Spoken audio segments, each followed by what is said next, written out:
So Jake Browning talked about his performance versus the Pittsburgh Steelers and what he said he needs to work on.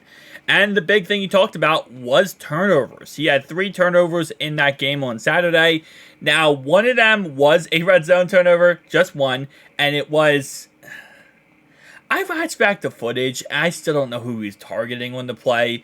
But yeah, it was a very questionable decision to throw the ball into coverage when really no one was there. But at the end of the day, it is what it is. His second turnover came when he was on the 40-yard line. He threw it to the left-hand side, got picked off, and his third turnover, he just threw it right across the middle and got picked off. So he talked about that, and this is what he had to say. Got to finish in the red zone. Can't turn the ball over as I did. So fortunately, when you lose, it only counts as one. It's unfortunate when you win that it only counts as one. So I'm going to have to try my best. I'm going to try to have the best week of practice I possibly can. Yeah, I know what he's getting at. What he's getting at is pretty much that when you win, people don't talk about your mistakes as much. When you lose, your mistakes become New York Times. I mean, not New York Times. Sorry, New York Times Square billboard material. Just how it works. You know, when you go for it on 4th and 1 or 4th and inches, and you don't get it like we did. Everyone's like, Coach Hill, you're trash. I can't believe you didn't get that. Blah blah blah. I still disagree with the play call, but still though, you become that everyone hates you, right? If he would have gotten it, everyone would have loved him. So it's just how football works. It's what happens in your last game really matters on every front possible. Now, that interception right there 100% was on him. He could have threw the ball away. He could have just taken the 3 points on that drive. He killed momentum by throwing that stupid interception. I'm not saying anybody else is responsible outside of him on that play. There's no sugarcoating that around. He absolutely fumbled the ball on that play. Now, I will say the rest of the game, the other 2 interceptions, I would say they are on him. You could make the argument the offensive line collapsed on both of those plays, putting pressure in his face, and then he threw the ball and got intercepted. But, yeah, it's definitely still 100% the red zone turnover is on him. That's what I'm trying to say. That's really what this comes down to. And it's just, man, it's a momentum killer. That's really what it is. Especially in that game, because we were coming back at that point. We were not obviously winning that game. We weren't, but we had a chance to come back and get some momentum and do something special. And then it's just like you threw all the momentum we had out the window. And that's the worst thing you could possibly do. Because you want to see your defense collapse, throw the momentum out the window on offense. See how fast your defense collapses. But again, I don't put all the blame on Jake Browning, just like I don't put all the blame on Cheeto. Just like I don't put all the blame on Mike Hilton. I put all the blame on every aspect of this game. It was bad play calling. It was bad offensive line play. It was awful defense. And it was momentum throughout the whole entire game. Now, he does continue to talk about this and said, I don't know what the playoff chances, I don't know what the playoff, okay, he's talking about the chances, okay. And all that is kind of ignoring that in general, but really trying to find a way to improve throughout this week and learning from this and show that there's a lot of quarterbacks that have one bad game. I obviously had a bad game, and so now it's a little bit of how you respond. And I 100% agree with that. And I do like his perspective on how he's looking at this.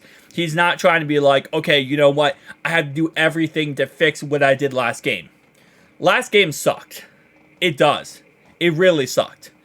At the end of the day, though, you have to move forward, right? You have to put that in the past. Because if you don't, it's going to eat you alive and it's going to keep destroying you for the rest of this season. And we have 2 games left. And at the end of the day, no matter what way you look at it, we can make the playoffs. We can. So it really comes down to how you respond is in the aspect of when we got destroyed by the Titans, we got blown out. How do we respond after that? We won 4 straight games. We absolutely demolished the next 4 games. And that's what you have to do. You have to come back and use it as a stepping stone. Use it as a lesson. And what's that mentality? Use it as a blessing, not a lesson. But like in this aspect, I would use it more like a lesson because you're learning from it. You have to learn from this aspect. You have to learn, okay, this is what we can't do. This is how we're going to get better. And as it says in this article, yeah, he was a little bit careless with the football. I don't think he was too careless to a point. Obviously, the interception, what they're talking about. I think for the rest of the game and most of the game, he was actually very careful with where he threw the ball and how he threw the ball. He wasn't just like, what's his name? Brett Favre gunslinging this ball around the whole entire field, just being reckless. I think he definitely, though, is going to learn a lot from this loss. And, that's important. That definitely is important. At the end of the day, it is what it is. You just got to worry about the Chiefs and you got to worry about the Browns. Obviously, one game at a time. And the Chiefs yesterday showed us that they were very vulnerable to, the Raiders. They lost to the Raiders. Obviously, that was divisional too. So, you got to take that with a grain of salt a little bit. But I definitely will say I'm excited to see how we perform against the Raiders. Against the Chiefs. I see now the Raiders on my brain. How we perform against the Chiefs, and I'm excited about it. Now Jake, here's the thing, right? And here's my problem, okay? Jake's mentality, and let me say it like this. I hope his mentality is not like what I'm about to list, okay? Some quarterbacks, when they lose a game like how we lost on Sunday or Saturday to the Steelers, their mentality will be going to the next game and absolutely trying to do everything. They want to redeem themselves in every way possible for last week's game. They want to prove that last week's game was a fluke, it was a one game, whatever, and they try to do everything. Now, you know what happens to quarterbacks that do that? They lose. They lose because they try to do too much and they end up messing up. Listen, Jake, you're not perfect. You're not. You're a guy who barely has gotten any starts in the NFL, and you're learning how to improve yourself through the NFL. But how you have to play this next game, you have to take it one play at a time. You have to work and do exactly what you've been doing before the Steelers game. Do what you did in the Jags game. Do what you did in the Colts game, in the Vikings game. You have to slowly progress throughout those games. Because if you try to go out there and try to do everything, first play, take a deep shot, try to, do crazy things, your offensive line, I think will be a lot better this week versus the Chiefs than they were against the Steelers. But still, though, if you try to do too many things at once, you're going to find yourself in purgatory because you're going to throw an interception, you're going to mess up. And this is the real problem here, and this is what we're going to see what kind of quarterback Jake Browning can be in this game. We're going to see, is he a quarterback who is going to go into this game, right? If he messes up, he's going to have to be okay with that. He's going to have to understand he's not perfect, and he will mess up in this game. But we're going to see how he reacts to it.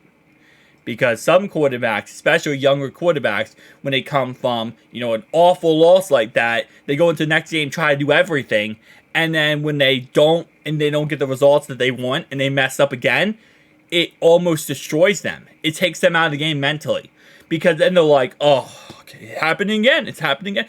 And then they had the mentality of, it's going to happen again, it's going to happen again, it's happening again. And they never stop that mentality, and it destroys them the rest of the game. And that's the problem. What we need to see from Jake here is he needs to, again, like I said, take it one play at a time, relax, realize that last week was last week, and that's not this week. And he needs to, if he does make a mistake, it's okay. You have to get back, though. You have to keep going. One play at a time. Don't let one mistake kill you. Football is 4 quarters, right? You play 60 minutes of football. A lot of people, one mistake, you're like, oh, the game's over. It's not. It's really not. We have seen teams so many times, us included, come back from huge deficits and win games. But you know how you do that? One play at a time. You don't do that because you got, oh my gosh, you have to get one play tutties every single time you touch the football. No. You have to take it strategically and one play at a time.